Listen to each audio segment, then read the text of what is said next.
안녕하세요. 주양가족 여러분. 오늘 또 하나님의 은혜 가운데 주의 귀한 일꾼으로 그 사명을 완수하는 귀한 하나님의 사람들이 되시기를 주의 이름으로 바랍니다.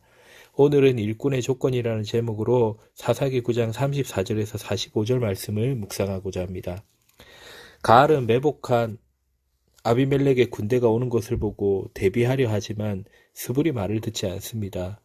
아비멜렉의 군대가 들어닥치기 직전 스불은 가알에게 전에 말한 대로 한번 해보라고 비아냥거립니다. 아비멜렉의 군대에 패배한 가알은 도망합니다. 승리한 아비멜렉은 백성들이 세겜성 밖으로 나왔다는 소식을 듣고 세겜성을 정복하여 헐고 그곳에 더 이상 사람이 살지 못하게 소금까지도 뿌려버립니다. 동료였던 그들의 도움은 전혀 생각하지 않습니다. 이 모습을 보며 우리는 어떠한 삶의 모습을 가져야 할지 돌아보는 시간을 가지길 원합니다. 첫째로 서로 죽이려고 해서는 안 됩니다. 세겜에 상주하는 아비멜렉의 부하 스불에게서 세겜의 반역과 특히 가알의 도전은 아비멜렉으로선 도저히 묵과할 수 없는 일이었습니다. 스불은 아비멜렉에게 반역의 상황은 물론 대응 전략까지 알려줍니다. 전에는 형제라고 의기투합했던 세겜 사람들과 아비멜렉이 이제는 서로 죽이려고 하는 상황이 발생하게 되었습니다. 가알이 아비멜렉의 군대가 매복한 사실을 모르고 아침에 나와서 성읍 문 앞에 섰을 때 아비멜렉과 부하들이 매복해 있다가 일어나 전투를 시작합니다. 전에는 형제라고 하던 자들의 죽이려고 하는 비극이 세상에서는 안타깝지만 비일비재하게 일어납니다. 서로를 골육직친이라 하며 의기투합하던 세겜 사람들과 아비멜렉은 어느덧 원수가 되었습니다. 세상에는 영원한 우호관계가 없습니다. 사람들은 이익 여부에 따라 쉽게 변하고 심지어는 돈 문제에 가족까지 등지게 되는 경우를 쉽게 찾아볼 수 있습니다. 교회는 이런 모습에 역행해야 됩니다. 이익을 따라 서로를 죽이는 비극이 교회 안에서까지 일어나면 안 됩니다. 교회는 예수 그리스도의 사랑을 본받아 자신보다 남을 낮게 여기며 무슨 일이 있어도 끝까지 이해하고 덮어주어야 합니다.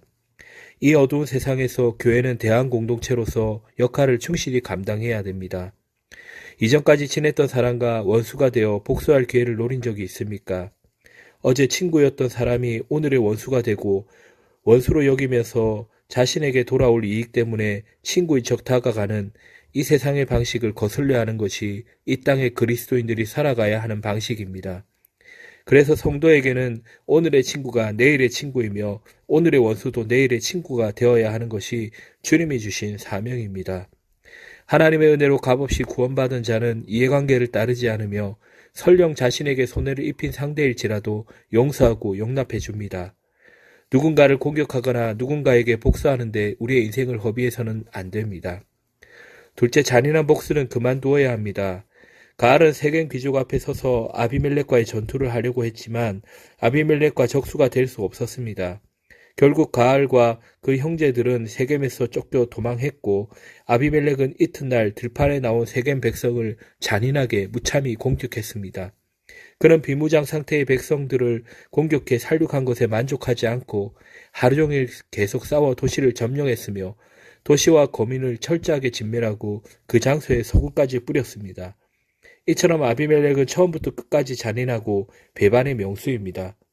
세상 사람들은 자신을 저주하고 자신의 부와 명성에 해를 끼친 자를 그냥 내버려 두지 않고 무자비하게 짓밟습니다. 세상에는 복수의 원리가 적용됩니다. 아비멜렉은 자신을 배반한 세겜 사람에게 무자비하게 복수를 가합니다. 하지만 교회는 복수의 원리를 거부해야 됩니다. 자신을 저주하고 자신에게 심각한 해를 끼친 자들까지도 주님께서 판단해 주시기를 바라며 예수님께서 우리에게 하신 것처럼 사랑으로 감싸 주어야 합니다. 또 미움과 복수를 버리고 사랑과 용서를 베풀어야 합니다. 자신이 하나님께 어떤 죄를 지었는지 그리고 하나님이 예수님을 통해 어떤 용서를 베푸시는지 분명히 알고 있기에 자신에게 어떠한 해를 끼쳤다 할지라도 그를 예수님의 사랑으로 용서할 수 있는 것입니다. 자존심을 짓밟거나 물질적인 피해를 입힌 상대에게 과연 어떻게 대해야 할까요? 두말할 할 것도 없이 복수를 다짐하는 세상 사람들과는 다른 선택을 해야 하는 것입니다. 은혜를 입은 우리는 두말할 것 없이 용서를 다짐해야 합니다. 그들을 무자비하게 짓밟지 않는다고 괜찮을 것이 아닙니다.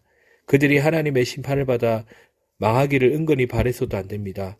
진정한 용서는 상대방의 잘못을 단순히 잊는 것이 아니라 서로의 막힌 담을 완전하게 허무는 것입니다. 교회는 이런 용서가 가득해야 됩니다. 그리고 교회는 그 모습을 세상에 당당히 보여주어야 합니다. 그런 교회의 모습을 갖추는 우리 모두가 되기를 주의 이름으로 바랍니다.